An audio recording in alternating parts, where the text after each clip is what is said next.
তিনি প্রথাগতভাবে ফুটবলার নন, কিন্তু ফুটবলই তার জীবনের সবকিছু।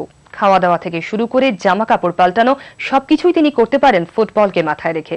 এমনকি সাঁতারও কাটতে পারেন এইভাবেই। আজ সকালেই গঙ্গাবক্ষে 2 কিলোমিটার মাথায় ফুটবল নিয়ে সাঁতার কেটে তিনি প্রমাণ করলেন ফুটবল জলেও খেলা যায়। আজকের এই প্রয়াস তার সাফল্যের মুকুটে এক নতুন পালক মাত্র। আজকের শেষের খবরে তারই কিছু ঝলক। আর 5টা ছেলে যখন মাঠে চুটিয়ে ফুটবল খেলতো, তখন সে শুধুমাত্র দর্শক। কিছু না, ভয়ের জন্যই তার মাঠ থেকে দূরে থাকা।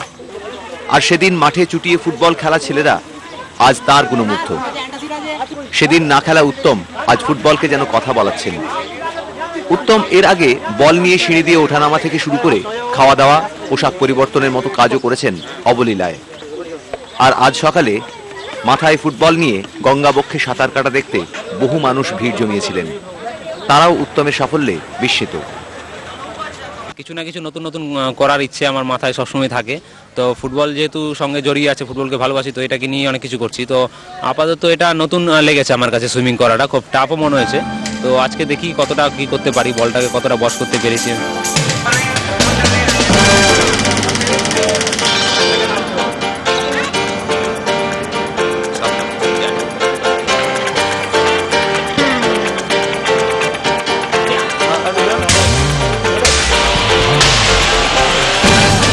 শৈশবে ভয়ে কোনোদিন ফুটবল না খেলা অখ্যাত উত্তমকে বিখ্যাত করেছে ফুটবলে। ইতিমধ্যেই তার নাম স্থান পেয়েছে লিমকা বুক অফ রেকর্ডসে। তার ইচ্ছে এভাবেই ফুটবল নিয়ে আরো কিছু করে দেখানো।